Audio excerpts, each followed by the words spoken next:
Pessoal, tudo bom? Vamos tratar de dois temas importantes para a prova. Vamos primeiro falar da relação do advogado com o cliente e depois da sociedade de advogados. O que eu vou tratar primeiro? Sobre a relação do advogado com o cliente, eu trago o artigo 5º do Estatuto, que ele fala o seguinte: o advogado postula em juízo ou fora dele, fazendo prova do mandato. O mandato é o que outorga, é o que dá a possibilidade do advogado a trabalhar. Ele vai chancelar, dizer que para a justiça, aquele advogado é o representante dele, ele é munido de poderes para atuar conforme o seu entendimento. Quando surge a responsabilidade oriunda do mandato? Ela surge, então, da assinatura da procuração. No momento que o advogado ele assina o documento, ele, o cliente dessa procuração, ele já é responsável pelo cliente. Ou seja, ele conta a partir da assinatura, não da juntada desta nos autos. Esse é o comparativo que você tem que ter noção. No momento que eu assino uma procuração para um advogado, a partir daquele momento ela já começa a contar. Ela não é contada a partir do momento que esse documento é levado a juízo, certo? Outro ponto. Na Constituição, ou a questão da escolha. Na Constituição, quando a escolha e a nomeação é quando ela ad hoc. O que a gente vai destacar, pessoal? No artigo 5º, parágrafo 1º. O advogado, afirmando urgência, ele pode atuar sem procuração, obrigando-se a apresentá-la no prazo prorrogável de 15 dias, prorrogável por igual período. Então, vamos aqui para o quarto. O que eu quero destacar para vocês?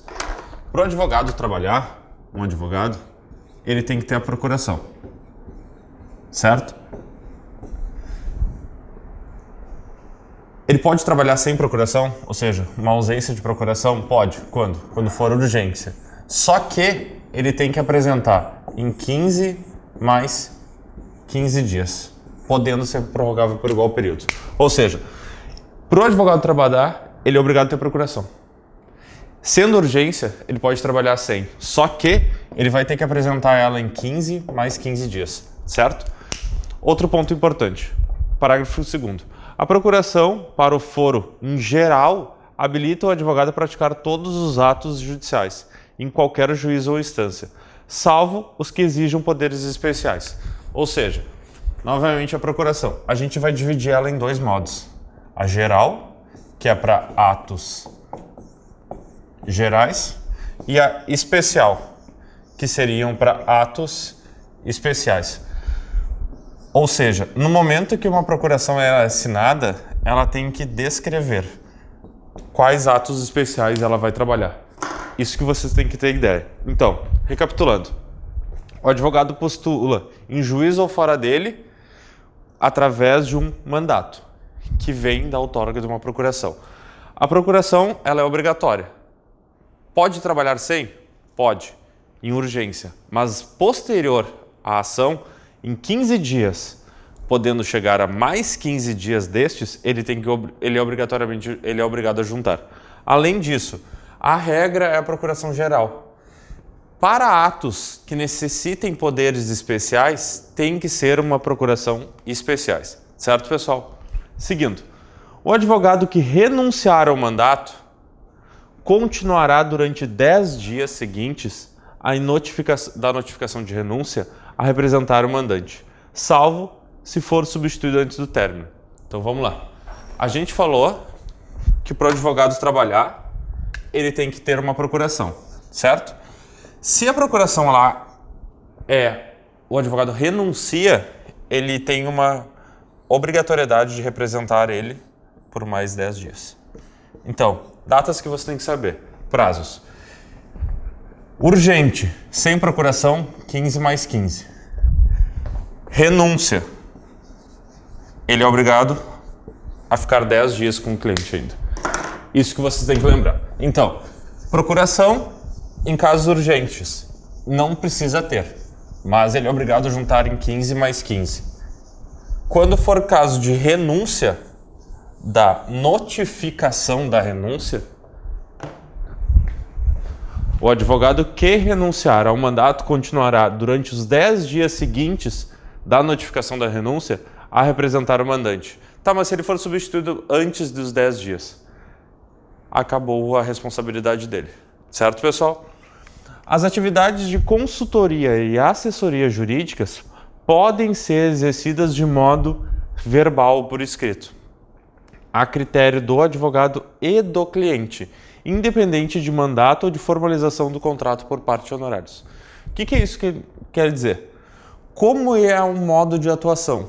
Tanto consultoria e assessoria jurídicas, elas podem ser feitas tanto de modo verbal ou por escrito, a critério tanto do advogado, tanto do cliente, independente de outorga de mandato ou formalização por contrato de honorários. Então vamos lá, vou só reforçar. O advogado postula em juízo fora dele fazendo prova do mandato. Pode trabalhar sem? Pode, em caso de urgência, mas ele é obrigado a apresentar ela no prazo de 15 dias, prorrogável por igual período. Procuração, via de regra, é geral para todos os atos. Salvo os que exijam poderes especiais, ele tem que ser uma procuração especial. Em caso de renúncia, ele é obrigado a ficar pelo menos 10 dias com o cliente, podendo ser salvo se ele for substituído por um prazo menor. Outros pontos importantes, pessoal, no Código de Ética. Artigo 9º. O advogado deve informar o cliente de modo claro e inequívoco quanto a eventuais riscos da sua pretensão e das consequências que poderão advir da demanda. O que isso quer dizer? A presunção é que o cliente é leigo, certo? Partindo da presunção que o cliente é leigo, ele tem que ser orientado. Ele vai ser orientado por quem? Pelo advogado. Quando o cliente chega no advogado que quer entrar com uma ação, o advogado ele tem que se manifestar quanto aos riscos e as consequências que podem advir da demanda. Primeira delas, os custos. Ele vai ter no mínimo um custo com o advogado, que é os honorários contratuais. Se ele perder, vai ter um honorário de sucumbência para o outro e qualquer custo advindo do processo. Ou seja, o advogado ele tem que informar o cliente de modo claro e inequívoco riscos e consequências. Igualmente, denunciar desde logo a quem lhe solicite parecer ou patrocínio qualquer circunstância que possa influir na resolução de submeter-lhe consulta ou confiança. Ou caso. Denúncia. Isso é importante. O advogado ele tem que falar de riscos e consequências e igualmente denunciar a quem lhe solicite parecer ou patrocínio. Relações entre advogados e clientes baseiam-se no quê? Numa confiança recíproca entre advogado e o cliente. Ambos têm que sentir uma confiança mútua. Esse é um ponto muito delicado. Isso garante um direito de autonomia do advogado em renunciar a qualquer momento, sem exprimir os motivos. A única responsabilidade dele vai ser aqueles 10 dias que vimos anteriormente.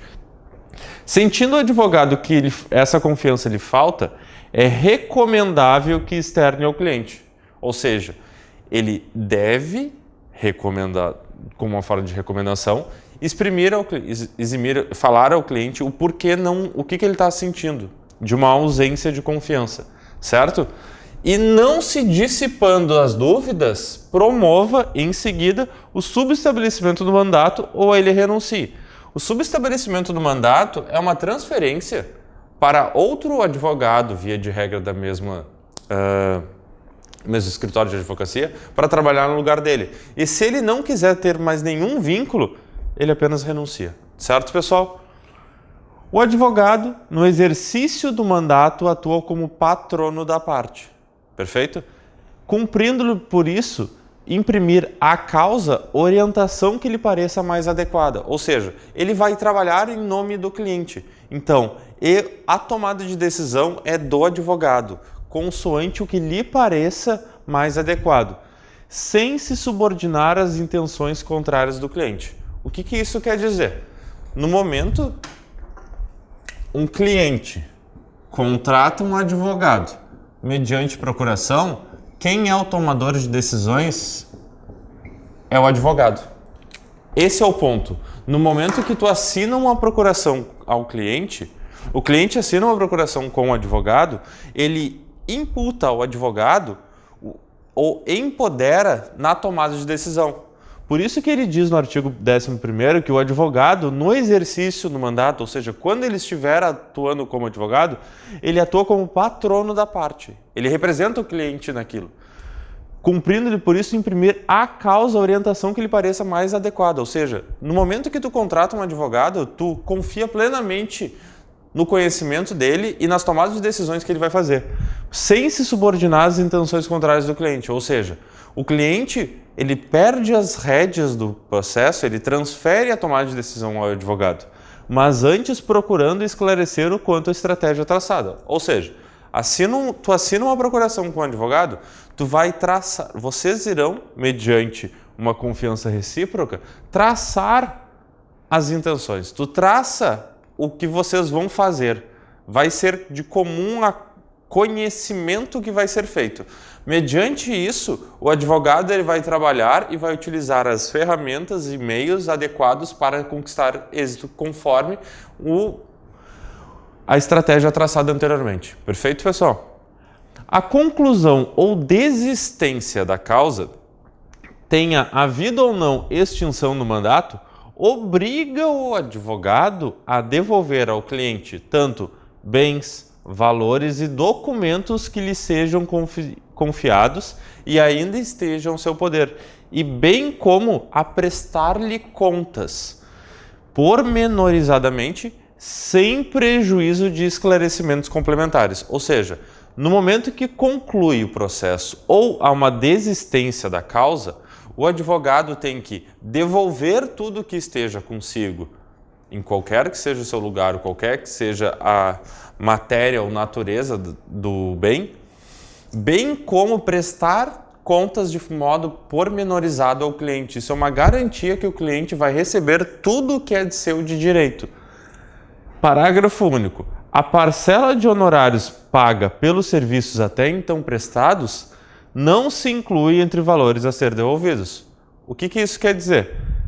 Tendo uma conclusão ou se eu desisto da causa, o que eu já paguei para o meu advogado é dele, porque ele já trabalhou. É o ônus que foi dito anteriormente pelo advogado ao cliente de vamos iniciar uma ação, ela pode ter tais custos, ela pode ter tais riscos.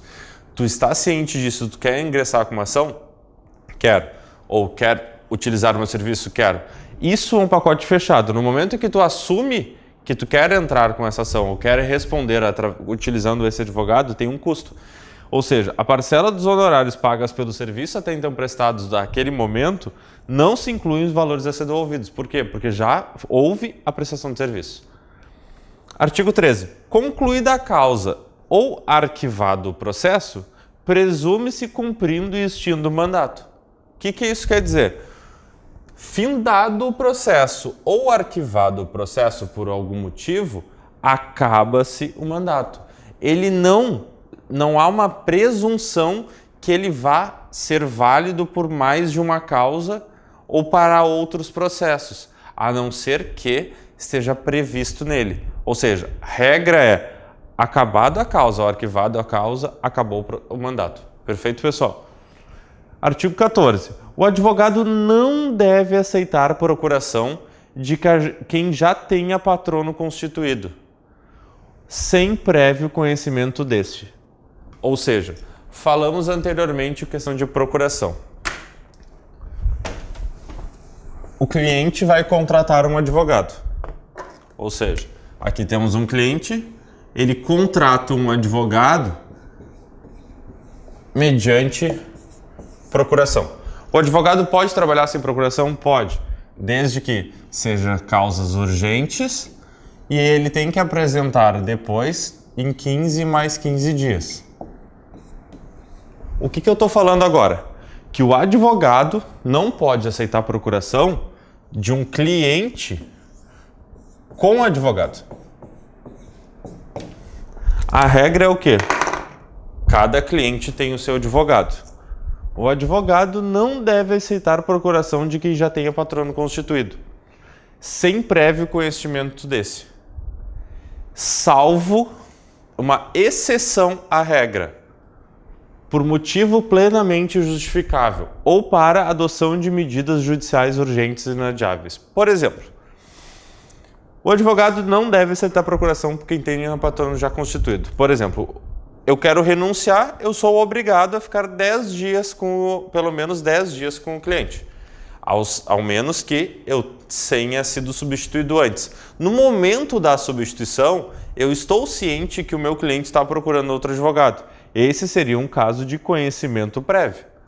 Outra situação, digamos que eu estou acompanhando algum cliente por, sei lá, numa tutela de uma cirurgia, só que ela não é a princípio de urgência e por algum motivo eu viajo. No momento que eu estou em trânsito, eu estou incomunicável, o meu cliente precisa entrar com um pedido de urgência para a cirurgia acontecer, ou seja, eu não consigo ser comunicado disso e eu não consigo agir para isso.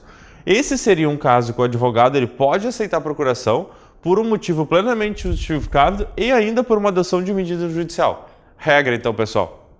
O advogado não deve aceitar a procuração de quem já tenha, sem prévio conhecimento, salvo por motivo plenamente justificável ou para a adoção de medidas judiciais urgentes e inadiáveis. Perfeito?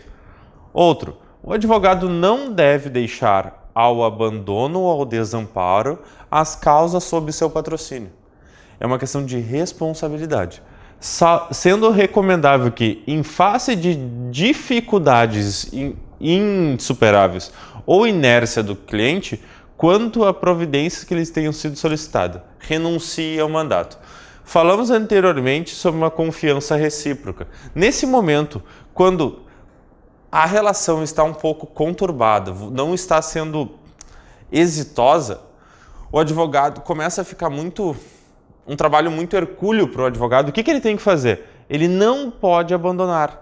Mas no momento em que se encontra dificuldades insuperáveis ou uma inércia do cliente quanto a providências que tenham sido solicitadas, ou seja, eu preciso de documentos, eu preciso de insumos, eu preciso de informações para tocar o processo e o meu cliente não me ajuda. Eu preciso que a gente consiga, ele me responda no celular, eu preciso que ele atenda minhas ligações, eu preciso que ele responda meus e-mails, mas ele não se manifesta, é uma justificativa para eu renunciar ao mandato. Renunciando o mandato, eu sou responsável para continuar tutelando o interesse dele em juízo pelos próximos 10 dias, salvo se eu não for substituído antes, como vimos anteriormente. A renúncia que falamos aqui ao patrocínio deve ser feita sem o motivo que ela determinou. Ou seja, o advogado tem um resguardo para não expor o motivo que renunciou. Por exemplo, aqui a gente falou de dificuldades insuperáveis. Se tem uma dificuldade insuperável da parte do cliente para o advogado, se fosse o caso de ele ter que expressar em juízo o motivo da renúncia, o que isso poderia causar? Poderia causar uma dificuldade para o cliente de conseguir novos advogados. Então, o que é previsto no código? Que a renúncia ao patrocínio deve ser feita sem menção do motivo, ou apenas o advogado tem que renunciar por si, fazendo cessar a responsabilidade profissional pelo acompanhamento da causa, uma vez decorrido o prazo previsto em lei, conforme vimos anteriormente, 10 dias, salvo ser substituído antes do prazo. A renúncia ao mandado não exclui responsabilidades por danos causados eventualmente ao cliente ou a terceiros. Ou seja, não é porque o advogado tomou alguma decisão errada, ele fez alguma tomada de decisão talvez não tão adequada, que ele renuncia e tudo que ele fez até então é livre. Ele não tem que mais ser responsabilizado. Não. Pelo menos, o que está dito aqui? A renúncia ao mandato não exclui responsabilidade por danos eventualmente causados. Ou seja, qualquer coisa que o advogado tenha feito até então é responsabilidade dele. Parágrafo 2º. O advogado não será responsabilizado por omissão do cliente quanto a documento ou informação que lhe devesse fornecer para a prática oportuna de auto processual. Ou seja, qualquer coisa que deveria ser tomado de decisão, deveria ter sido tomado uma ação da parte do advogado, mas ele necessitasse ser suprido por algum documento ou alguma informação por parte do cliente e ele não o fez por omissão, Não há responsabilidade do advogado, porque o advogado estava disponível, estava disposto a agir, mas o cliente não deu subsídio. Esse é um ponto. A gente não está falando por uma inépcia do advogado, muito pelo contrário. O advogado estava apto, estava disposto a atuar, só que ele não teve insumos que o cliente deveria dar. Nesse momento, não há responsabilidade por parte do advogado. Ou seja, tem uma ação. O advogado ele vai renunciar. Até ali, ele tem responsabilidade. Perfeito? Outro ponto. O advogado não faz algo e, por isso, ele deve ser responsabilizado de uma maneira mais ampla. Essa é a visão ampla. Mas, para o caso concreto, o advogado não faz algo. Ele tem que ser responsabilizado? Depende. Foi uma inépcia dele? Pode ser. Não foi, porque isso decorreu de uma omissão do cliente, ele não tem responsabilidade sobre aquilo. Artigo 17. A revogação do mandado judicial por parte do cliente, o cliente renuncia. O cliente revoga o mandato, não o desobriga do pagamento de verbas honorárias contratuadas. O que isso quer dizer? O cliente quer revogar o mandato. Ele não precisa mais pagar o advogado? Precisa. Por isso que ele não o desobriga. Assim como não retira o direito do advogado de receber o quanto lhe seja devido em eventual verba honorária de sucumbência. Ou seja, digamos que aqui no quadro, digamos que o cliente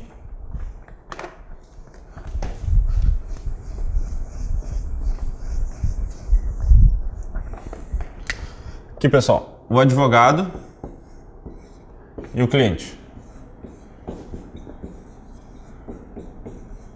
O processo inicia aqui e ele vai transcorrendo até aqui. Aqui é o 100%. E aqui na metade, 50%, o cliente não quer mais, certo? Ele revoga. O que isso quer dizer? Por essa 50% do processo, o advogado trabalhou, certo? Nisso aqui, o cliente tem que pagar os honorários contratuais, proporcionais, e ainda, no final, ele sendo vencido, ele ganhando, ele vai ganhar os honorários de sucumbência da parte derrotada. Então, a parte derrotada vai pagar os honorários de sucumbência ao vencedor, que no caso é o antigo cliente. Dos honorários de sucumbência, o juiz vai calcular uma porcentagem para o advogado que trabalhou pelo menos uma parte. No caso, o nosso advogado. É isso que ele quer dizer.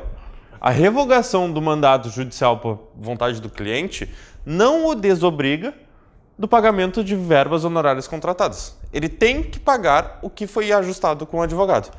Além disso, garante ao advogado que teve o mandato renunciado uma proporção, receber o quanto lhe seja devido em eventual, por que eventual? Porque não é certo que ele vá ganhar honorário de sucumbência, calculada proporcionalmente em face do serviço prestado. Ou seja, no momento que o juiz expede a sentença, ele vai majorar, naquele momento, ele vai ver quanto aquele advogado trabalhou e vai dizer quanto ele tem direito de receber.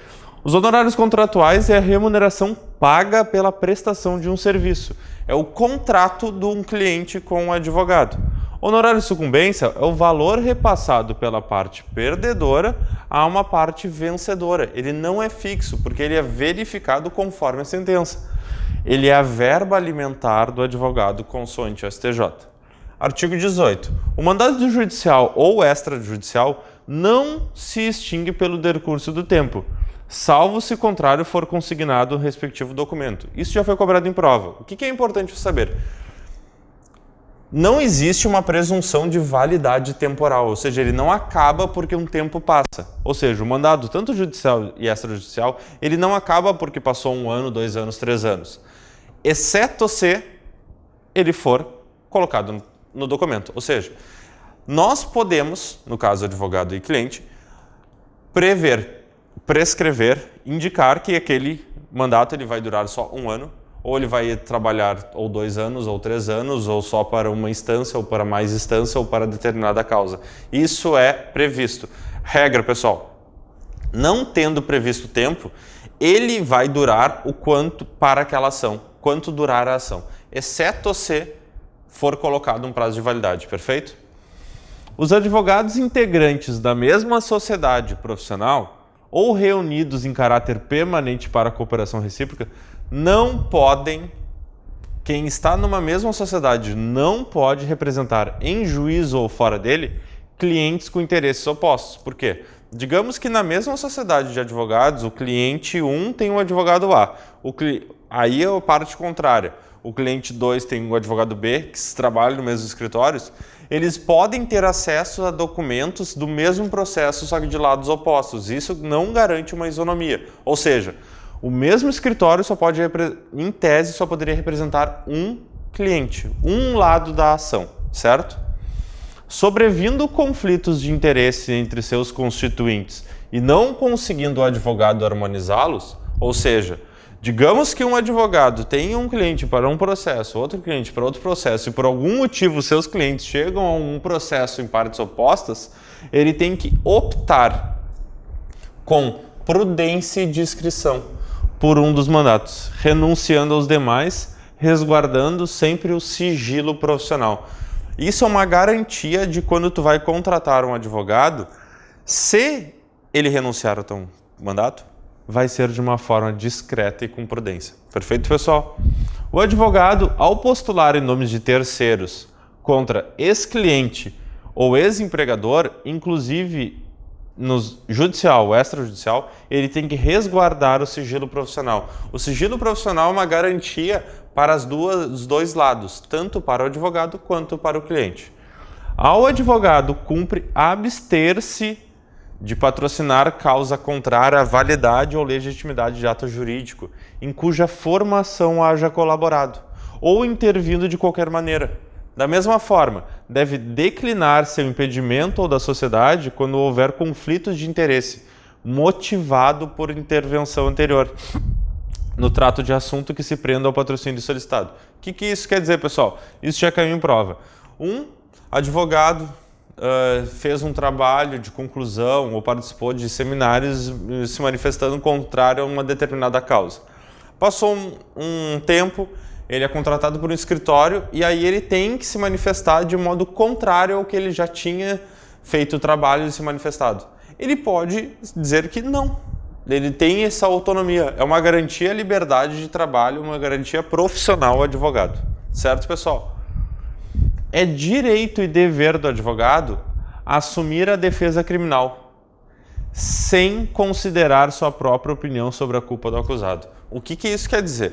No momento que ele assume uma defesa criminal, ele não tem que manter uma manifestação própria. Ele não vai ter uma manifestação via CPF dele. Não existe um caráter subjetivo com isso. É meramente objetivo. A pessoa cometeu tal crime ou delito ou realizou alguma ação contrária ao ordenamento jurídico, ela tem que ser punida conforme o ordenamento jurídico prevê. O que é garantido aqui? No momento de uma defesa criminal, o advogado, às vezes, ele não quer provar que ele seja inocente. Ele quer apenas que o cliente dele seja julgado da melhor forma e de uma forma conforme o ordenamento jurídico. Essa é a garantia. Sem considerar sua opinião própria sobre a culpa, ou seja, ele é uma visão técnica e objetiva. Não há causa criminal indigna de defesa. Isso é uma garantia que todos poderão ter algum advogado. Cumprindo ao advogado agir como defensor no sentido de que a todos seja concedido o tratamento condizente com a dignidade da pessoa humana. Ou seja, a pessoa cometeu um crime, ela vai ser julgada por esse crime, conforme o regimento criminal e legal pátrio. Frente a isso, o advogado vai garantir que isso aconteça da melhor forma possível. E ainda é garantido ao seu cliente que ele seja tratado com dignidade da pessoa humana, sob a égide das garantias constitucionais. Artigo 24. O advogado não se sujeita à imposição do cliente. Ele tem uma autonomia frente ao seu trabalho. Existe uma autonomia profissional que pretenda ver com ele atuando outros advogados. O que isso garante? No momento que tu é contratado, o cliente ele não tem um direito, ele não tem essa imposição, ele não tem esse poder frente ao advogado dizer eu quero que tu trabalhe com X, Y, Z. Não, é garantido ao livre-arbítrio do advogado no momento que ele assina um contrato, assina uma procuração, que ele vá trabalhar conforme ele entenda. Nem fica na contingência de aceitar a indicação de outro profissional para que trabalhe. Ou seja, se ele quiser trabalhar sozinho, conforme já foi acordado anteriormente, é direito do advogado. É defeso ao advogado funcionar no mesmo processo simultaneamente como patrono e preposto do empregador ou cliente. Ele não pode trabalhar nas duas frentes. Pessoal, palavra importante, defeso. Defeso é não pode. Não pode trabalhar simultaneamente no processo como patrono e preposto do empregador ou cliente, certo? 26. O subestabelecimento do mandato com reservas de poderes é ato pessoal do advogado. O que é isso? Eu vou traduzir para vocês.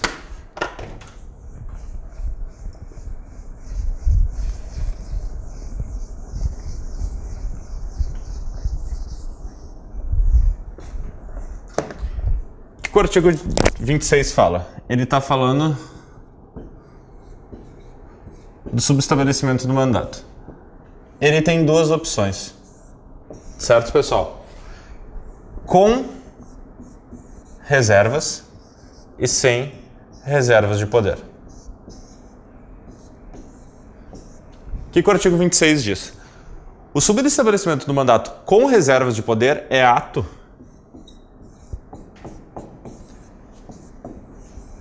pessoal do advogado. Ou seja, o advogado pode atuar conforme entenda, certo? O subestabelecimento sem reservas, ou seja, o cliente. Subestabelecimento com reservas é ato do advogado. Ele reserva uma parte da tomada de decisão a ele. Então, ele vai trabalhar com outro advogado, entre aspas, como se fosse seu estagiário. O cliente não precisa saber disso. O sem reservas de poder, ou seja, ele não reserva para si nada, é como se fosse um outro advogado trabalhando no seu lugar. Ele abdica daquela causa e aquele advogado pode trabalhar no lugar dele. O que isso necessita? O prévio e inequívoco conhecimento do cliente. Como o advogado não vai reservar nada para ele, ou seja, o outro advogado vai trabalhar no seu lugar, o cliente tem que ter o prévio e inequívoco conhecimento que ele foi substituído. Vocês entenderam a diferença?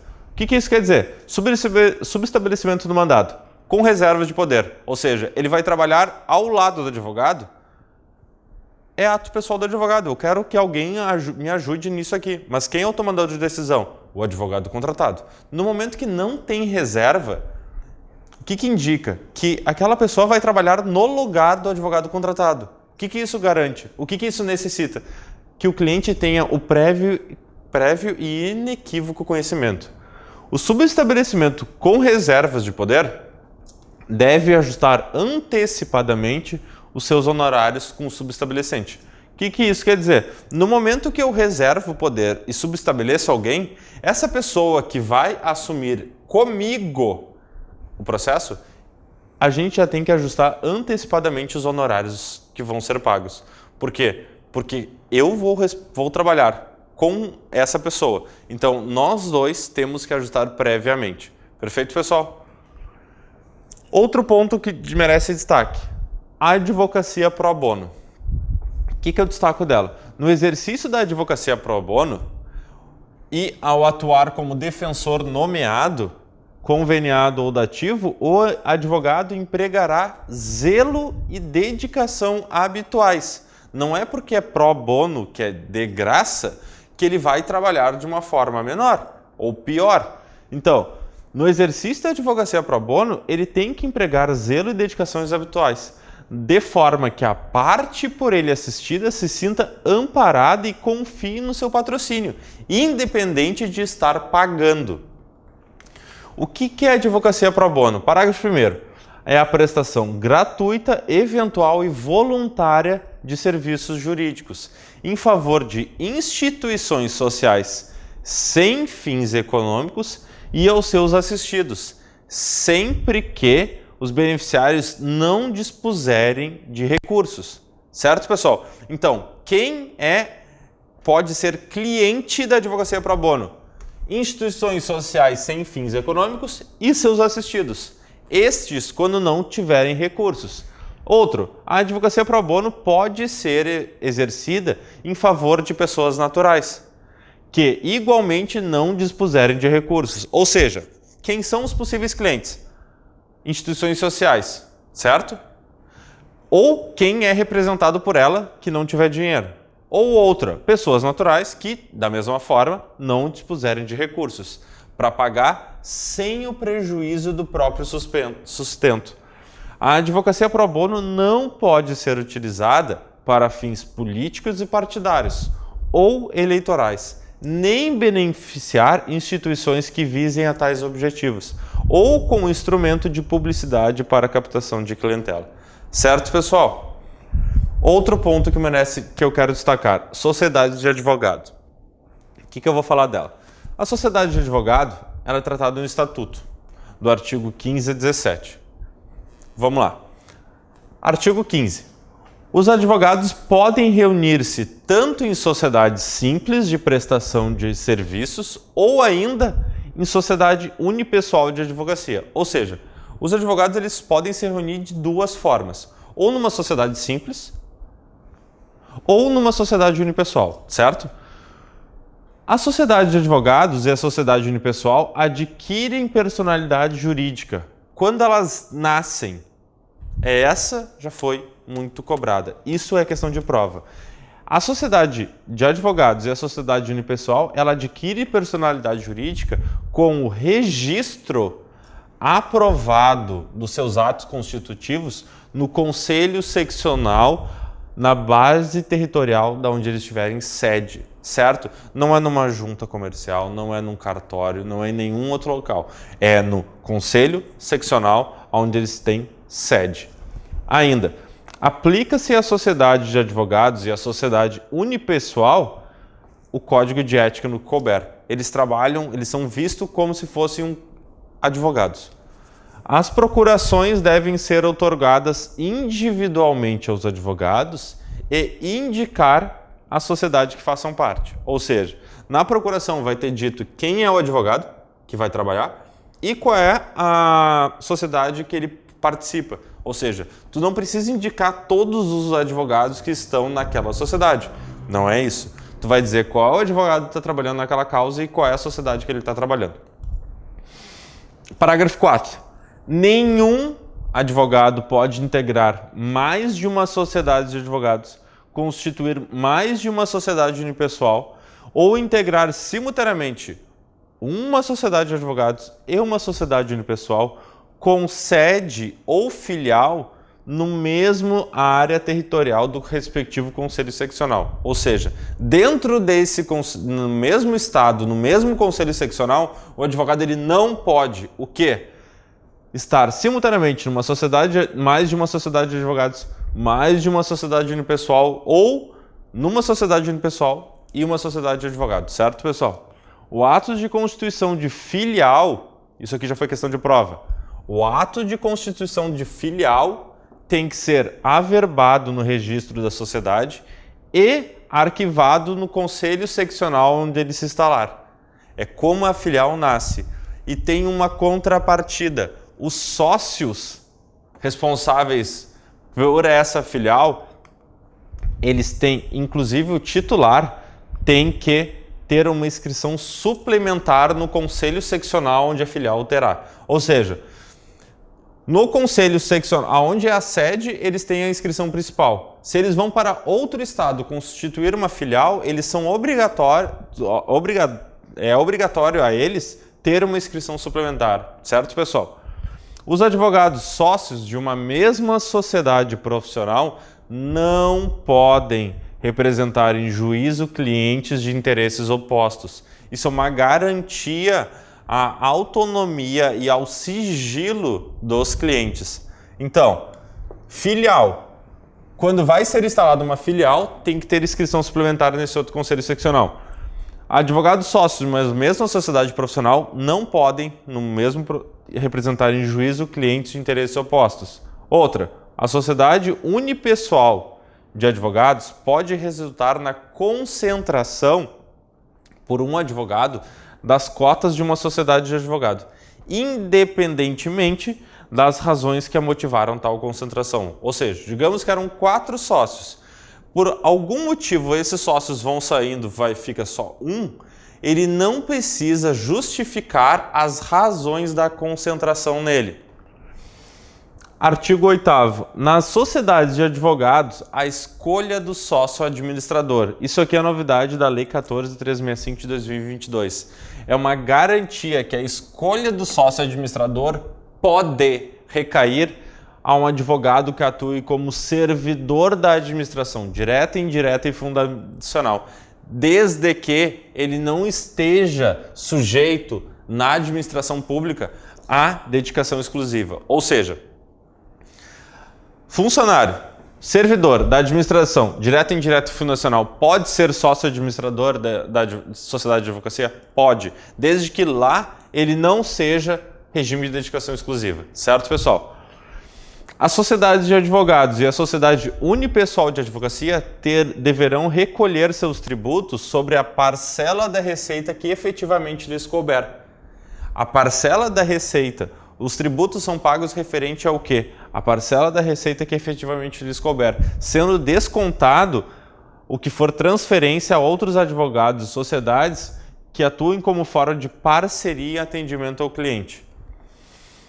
Cabem ao Conselho Federal da OAB a fiscalização, o acompanhamento e a definição de parâmetros e diretrizes da relação jurídica mantida entre advogados e sociedades de advogados, ou entre escritórios de advogados, sócios e associados, inclusive no que se refere ao cumprimento dos requisitos norteadores da associação, sem vínculo empregatício. O Conselho Federal da OAB, ele tem agora essa responsabilidade escrita da fiscalização, acompanhamento e a definição de parâmetros e diretrizes.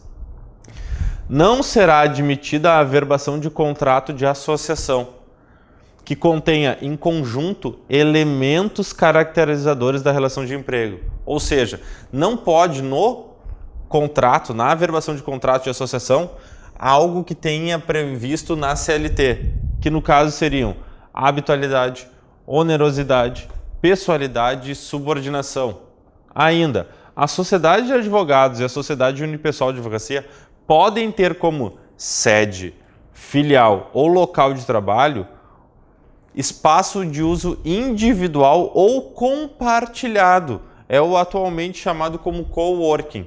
O que isso garante? Isso foi uma inclusão da Lei 14.365 de 2022, que os escritórios podem ter no mesmo prédio, no mesmo conjunto de salas, vários escritórios. Eles podem compartilhar esses locais.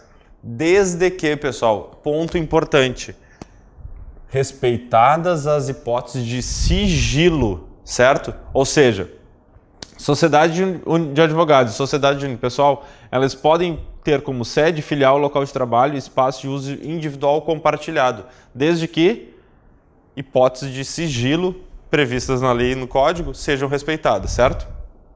Ainda, não serão admitidas a registros nem podem funcionar todas as hipóteses de sociedade de advogados que apresentem forma ou característica de sociedade empresária, que adotem denominação fantasia, que realizem atividades estranhas de advocacia, que incluam como sócio ou titular de sociedade pessoa não inscrita como advogado ou totalmente proibida de advogar. Isso já foi questão de prova. São excludentes de tipos de sociedade de advocacia. Ainda, a razão social deve obrigatoriamente conter o nome de pelo menos um advogado responsável. Questão de prova. Pode permanecer do sócio falecido? Pode, desde que tenha sido previsto no ato constitutivo. Ainda, o impedimento ou a incompatibilidade em caráter temporário do advogado não o exclui da sociedade. mas tem que ser averbado o registro. Ou seja, caráter temporário que a pessoa não possa advogar, ela não precisa ser excluída da sociedade. Ele só tem que ser afastado temporariamente e isso tem que estar averbado no registro, certo, pessoal? É proibido o registro nos cartórios de registro civil de pessoas jurídicas e nas juntas comerciais, sociedade que inclua, entre outras finalidades, a de advocacia, certo? Outro ponto importante, a denominação da sociedade unipessoal de advocacia deve obrigatoriamente ser formada pelo nome do titular, completo ou parcial, com expressão, a sociedade individual de advocacia, certo? Além da sociedade, o sócio titular da sociedade individual de advocacia responsabilizam-se de que forma? Subsidiariamente e ilimitadamente pelos danos causados aos clientes, por ação ou omissão, no exercício da advocacia, sem prejuízo da responsabilidade que possa incorrer. Ou seja, questão de responsabilidade para os sócios, subsidiariamente e ilimitadamente a possíveis danos. Pessoal, importante, o advogado poderá associar-se, isso foi questão de prova. Isso eu acho que pode ser questão de prova novamente. Isso veio com a Lei 14.365 de 2022. O advogado pode associar-se a uma ou mais sociedades de advogados ou sociedades unipessoais, certo? Sem que estejam presentes os requisitos de vínculo empregatício. O que isso significa? Que o advogado será contratado para prestar determinados serviços, ele será um freelancer. O que isso? Para o quê? Prestação de serviço e participação nos resultados, certo? Ele não será sócio, ele pode trabalhar conforme o seu know-how para determinadas ações em mais de uma sociedade no mesmo local. Como isso se dá? Por meio de pactuação de contrato próprio. É um contrato específico para a prestação desse serviço. No contrato de associação, o advogado sócio ou associado e a sociedade pactuarão as condições para o desempenho da atividade advocatícia e estipularão livremente os critérios para a partilha dos resultados delas decorrente, tendo que conter o quê? No mínimo. Só antes que eu avance, o que isso quer dizer? Ó?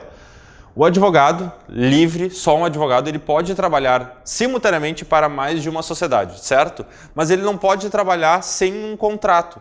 Só que esse contrato não pode ser de vínculo empregatício, ele é um contrato próprio, que tem que conter alguns pontos, no mínimo os quais a qualificação das partes, da sociedade e do advogado, com referência expressa à inscrição no conselho seccional competente, a especificação e a delimitação dos serviços a ser prestado, ou seja, a pessoa foi contratada, o advogado foi contratado para um determinado serviço, certo? E a forma de repartição dos riscos e receitas, ou seja, bônus e ônus da prestação de serviço, vedado a atribuição da totalidade dos riscos ou das receitas a só um dele. Ou seja, não pode uma sociedade dizer para o advogado, eu vou te contratar, mas o risco é só teu. Ou eu vou te contratar e o lucro é só teu. Não, não pode. Além disso, a responsabilidade pelo fornecimento de condições materiais e pelo custeio das despesas necessárias à execução do serviço. E por fim, mas muito importante, o prazo de duração do contrato. Por que isso? Porque não é CLT, ele não está sendo contratado para ser um funcionário da sociedade. Ele vai trabalhar para um fim pontual, algo objetivo para a empresa. Ou seja, o advogado ele pode associar-se a uma ou mais sociedades de advogados sem que estejam presentes os requisitos legais de vínculo. Como isso se dá? Através de uma pactuação de contrato próprio, que tem que ser registrado no Conselho Seccional e tem que conter, pelo menos, a qualificação das partes, as especificações e a delimitação do serviço, ou seja, o que ele vai fazer, pelo tempo que ele vai fazer, como será o custo disso e ainda quem será o responsável pelos riscos e pelos resultados da prestação de serviço. Ainda, pessoal, da sociedade de advogados. Os advogados podem constituir sociedade simples, unipessoal ou pluripessoal de prestação de serviço. O nome completo ou abreviado no mínimo de um advogado responsável da sociedade consta obrigatoriamente na razão social. Isso aqui está previsto no regulamento. A sociedade de advogado podem associar-se com advogados sem vínculo de emprego para participação nos resultados, através daquele contrato próprio que vimos anteriormente. Os advogados sócios e associados respondem subsidiária e ilimitadamente pelos danos causados. A sociedade de advogado podem adotar qualquer forma de administração social, permitindo a existência de sócios gerentes, ou seja, uma autonomia da sociedade em como ela vai ser gerida e administrada. Podem ser praticados pela sociedade de advogados com o uso da razão social atos indispensáveis às suas afinidades, que não sejam privados de advogados. O registro da sociedade de advogados observa requisitos de procedimentos e procedimentos previstos em provimento do Conselho Federal. O provimento vigente é o provimento 112 de 2006 do Conselho Federal. Pessoal, uma questão de 2023. O advogado Jefferson pretende associar-se a uma sociedade de advogados para a prestação de serviço advocatício e participação nos resultados. Sobre tal possibilidade, assinar a alternativa correta. É admitido que Jefferson se associe em tais modelos a apenas uma sociedade de advogados. Outra, a associação de Jefferson a uma sociedade unipessoal de advocacia com participação nos resultados não é permitida, pois configuraria a presença de requisitos legais de vínculo empregatício. Outra, é admitido que Jefferson se associe simultaneamente a uma sociedade de advogados e uma sociedade unipessoal de advocacia. D. A associação de Jefferson a uma sociedade de advogados deve ser de caráter geral, não ser admitida a restrição de determinada causa. O que eles estão perguntando aqui? O advogado Jefferson, ele pretende associar-se a uma sociedade para prestar serviços advocatícios. Ele quer prestar um determinado serviço, ele quer fazer um freelance, ele quer trabalhar para a sociedade para algo concreto. Ele não quer ser sócio. E ele quer ter uma garantia na participação dos resultados. Ou seja, ele quer trabalhar conforme o seu know-how para um ato específico, mas ainda ter uma garantia que ele vai receber por isso. O que é garantia? É permitido que Jefferson se associe simultaneamente a uma sociedade de advogados e uma sociedade unipessoal de advocacia, conforme vimos anteriormente. Aonde está previsto isso? No artigo 17A. O advogado poderá associar-se a uma ou mais sociedades de advogados ou sociedades unipessoais sem que estejam presentes os requisitos legais de vínculo para a prestação de serviços e participação no resultado. Ou seja, ele vai trabalhar e é garantido que ele tenha garantia nos resultados. Vamos lá, pessoal, o que eu quero destacar por último? Observação, o escritório de advocacia, o sócio é diferente do associado. O sócio faz parte do quadro societário da advocacia. Já o associado não integra a sociedade. Ele não tem relação de emprego, mas participa dos resultados. Ele é um autônomo com parceria. O que eles perguntaram aqui? O advogado ele pretende associar-se a uma sociedade de advogados, certo? Mas para trabalhar num serviço e garantir o resultado. Ele pode? Pode. Por um contrato próprio que contém aqueles itens que falamos anteriormente e ainda é garantido a ele que ele se associe simultaneamente a uma sociedade de advogados e a uma sociedade unipessoal, que seja garantido, previsto no contrato, o prazo, qual é a porcentagem que ele vai ter de risco, qual é a porcentagem que ele vai ter de resultado, qual serão pagos os insumos. Então, o que vocês têm que prestar atenção? Essa associação é prevista, mas é uma diferença entre dizer que ele vai ser sócio do que ele vai ser associado. O sócio faz parte do quadro societário e ele também não é CLT, ele é associado, que é Ele não integra a sociedade, ele não tem relação de emprego, mas ele participa dos resultados. Com esse contrato, ele tanto tem uma garantia da participação no resultado, quanto ele tem uma garantia que ele vai participar, inclusive, dos riscos. Essa é a contrapartida que a sociedade se respalda. Certo, pessoal? Bom estudo para vocês.